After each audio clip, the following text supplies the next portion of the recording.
Chairman P T I کے خلاف cipher case کی سماعت اٹک جیل میں مکمل۔ آفیشل سیکرٹ ایکٹ کے جج ابوالحسنان ذوالقرنین نے سماعت کی۔ سماعت کے بعد جج اٹک جیل سے واپس روانہ۔ آفیشل سیکرٹ ایکٹ کی سماعت ابوالحسنان ذوالقرنین نے اٹک جیل کے اندر کی تھی، کیونکہ گزشتہ روز وزارت قانون کی جانب سے نوٹیفیکیشن جاری کیا گیا تھا، جس میں سیکیورٹی کو بنیاد بناتے ہوئے عدالت کو اٹک جیل میں منتقل کیا گیا تھا، جس کے بعد آج صبح ہم نے دیکھا کہ جج اٹک جیل پہنچے اور کیس کی سماعت کی، جبکہ چیئرمین پی ٹی آئی کے وکیل اور لیگل ٹیم بھی اٹک جیل پہنچے تھے۔ پولیس کی جانب سے پہلے ایک وکیل کو جانے کی اجازت دی گئی تھی۔ کافی دیر انتظار کے بعد لیگل ٹیم کو بھی جانے کی اجازت مل گئی، جس کے بعد سماعت کا باقاعدہ آغاز ہوا۔ آپ کو بتاتے چلیں کہ اٹک جیل میں سماعت مکمل ہونے کے بعد جج ابوالحسنان ذوالقرنین روانہ۔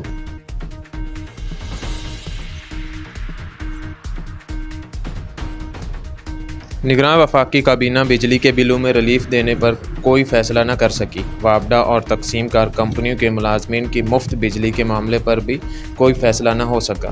بجلی کے بلوں میں ریلیف سے متعلق کابینہ کی ہدایت پر طریقہ کار طے کیا جا رہا ہے۔ ذرائع کا بتانا ہے کہ وزیر اعظم نے پاور ڈویژن سے مفت بجلی استعمال کرنے والے ملازمین کی تفصیلات طلب کی تھیں، اور عوام کو ریلیف دینے کے حوالے سے ابھی تک کوئی فیصلہ نہیں ہو سکا۔ وابڈہ اور تقسیم کار کمپنیوں کے ملازمین کے مفت بجلی کے معاملے پر بھی فیصلہ نہیں ہو سکا۔ کل بھی وفاقی کابینہ کا بجلی کے مفت فراہمی اور بلوں پر اجلاس ہوا تھا، جس کی وزیر اعظم صدارت کرتے رہے، لیکن وابڈہ کے ملازمین اور دیگر افسران جن کو مفت بجلی فراہم کی جا رہی ہے، اس پر کوئی فیصلہ نہ ہو سکا۔ اس وقت دو معاملات ہیں جو نگراں حکومت کے سامنے ہیں۔ فوری طور پر صارفین کو بجلی فراہم کرنے کی کوشش کی جا رہی ہے۔ اگلے 24 گھنٹوں میں IMF سے وزارت خزانہ کی طرف سے کچھ معاملات طے کر کے فوری طور پر ریلیف فراہم کیا جا سکتا ہے۔ بجلی چوری کے معاملے پر بھی وزیر اعظم نے ہدایت جاری کی تھی کہ بجلی کی چوری پر قابو کیسے پایا جا سکتا ہے۔ ان تمام معاملات پر نگراں حکومت غور کر رہی ہے اور کوشش کی جا رہی ہے کہ ریلیف کے ساتھ ساتھ بجلی چوری پر بھی قابو پایا جا سکے۔ آپ کو بتاتے چلیں، نگراں حکومت کا اور کابینہ بجلی کے بلوں میں ریلیف دینے پر کوئی فیصلہ نہ کر سکی۔ وابڈہ اور تقسیم کار کمپنیوں کے ملازمین کی مفت بجلی کے معاملے پر بھی کوئی فیصلہ نہ ہو سکا۔ بجلی کے بلوں میں ریلیف سے متعلق کابینہ کی ہدایت پر طریقہ کار طے کیا جا رہا ہے۔ ذرائع کے مطابق وزیر اعظم نے پاور ڈویژن سے مفت بجلی استعمال کرنے والے ملازمین کی تفصیلات طلب کی تھیں، اور عوام کو ریلیف دینے کے حوالے سے ابھی تک کوئی فیصلہ نہیں ہو سکا۔ وابڈہ اور تقسیم دار کمپنیوں کے ملازمین کی مفت بجلی کے معاملے پر بھی فیصلہ نہیں ہو سکا۔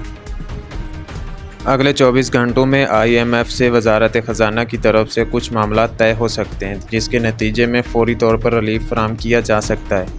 بجلی چوری کے معاملے پر بھی وزیر اعظم نے ہدایت جاری کی تھی کہ بجلی چوری پر قابو کیسے کیا جا سکتا ہے۔ ان تمام معاملات پر نگراں حکومت غور کر رہی ہے اور کوشش کر رہی ہے کہ ریلیف کے ساتھ ساتھ بجلی چوری پر بھی قابو پایا جا سکے۔ نگراں وفاقی کابینہ بجلی کے بلوں میں ریلیف دینے پر کوئی فیصلہ نہ کر سکی۔ وابڈہ اور تقسیم کار کمپنیوں کے ملازمین کی مفت بجلی کے معاملے پر بھی کوئی فیصلہ نہ کر سکی۔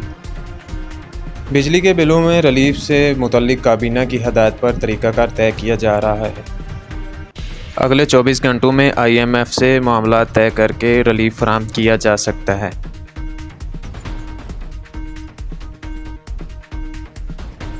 سائفر کیس کے متعلق چیئرمین پی ٹی آئی کے 14 روز جوڈیشنل ریمانڈ کا حکم۔ چیئرمین پی ٹی آئی 13 ستمبر تک جوڈیشنل ریمانڈ پر ہوں گے۔ یہ اہم سماعت آج ہوئی۔ سائفر سے متعلق کیس میں گرفتاری ڈالی گئی۔ گزشتہ روز جب اسلام آباد ہائی کورٹ نے توشہ خانہ کیس کا فیصلہ معطل کیا تھا۔ آپ کو بتاتے چلیں کہ چیئرمین پی ٹی آئی کی 14 روزہ جوڈیشنل ریمانڈ منظور ہوئی ہے۔ جیل سپرنٹینڈنٹ کے دفتر میں آج عدالت لگی، جو خصوصی عدالت کے جج نے اس کیس کی سماعت کی اور عمران خان کو FIA حکام کی موجودگی میں جج کے سامنے پیش کیا گیا۔ اس موقع پر پی ٹی آئی کی قانونی ٹیم بھی موجود تھی۔ چیئرمین پی ٹی آئی کی عدالت میں حاضری بھی لگائی گئی۔ جج نے 13 ستمبر تک جوڈیشنل ریمانڈ کا حکم دے دیا۔ آپ کو بتاتے چلیں، سائفر کیس کے متعلق چیئرمین پی ٹی آئی کی 14 روزہ جوڈیشنل ریمانڈ کا حکم۔ چیئرمین پی ٹی آئی 13 ستمبر تک جوڈیشنل ریمانڈ پر ہوں گے۔ یہ اہم سماعت آج ہوئی، اور پی ٹی آئی کی لیگل ٹیم کی جانب سے درخواست ضمانت دائر کر دی گئی ہے، چونکہ عمران خان جوڈیشنل ریمانڈ پر ہیں۔ اس لیے FIA کی طرف سے جسمانی ریمانڈ کی استدعا نہیں کی گئی۔ اب مزید عمران خان کو 14 روز جیل میں رہنا ہوگا۔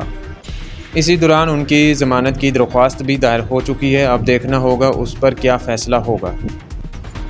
آج عدالت کو اٹک جیل شفٹ کیا گیا تھا، جس میں عمران خان کی جوڈیشنل ریمانڈ منظور ہوئی ہے۔ اب عمران خان کو 14 روز جیل میں رہنا پڑے گا۔ PTI لیگل ٹیم کی جانب سے درخواست ضمانت بھی دے دی گئی ہے، جس پر فیصلہ آنا باقی ہے۔ آپ کو بتاتے چلیں، عمران خان کا ریمانڈ آج ختم ہونا تھا، جو اس سے پہلے دیا گیا تھا۔ سائفر کیس کے متعلق چیئرمین PTI کے 14 روزہ جوڈیشنل ریمانڈ کا حکم۔ چیئرمین PTI 13 ستمبر تک جوڈیشنل ریمانڈ پر ہوں گے۔ یہ اہم سماعت آج ہوئی ہے۔ سماعت جسٹس ابو الحسنان ذوالقرنین نے کی۔ سماعت کے بعد جج اٹک جیل سے روانہ۔ اپنے ناظرین کو بتاتے چلیں کہ سائفر کیس میں آج PTI کے چیئرمین عمران خان کی جوڈیشنل ریمانڈ منظور ہوئی ہے۔ دوسری جانب PTI کی لیگل ٹیم کی جانب سے درخواست ضمانت بھی دائر کر دی گئی ہے، جس پر فیصلہ آنا ابھی باقی ہے۔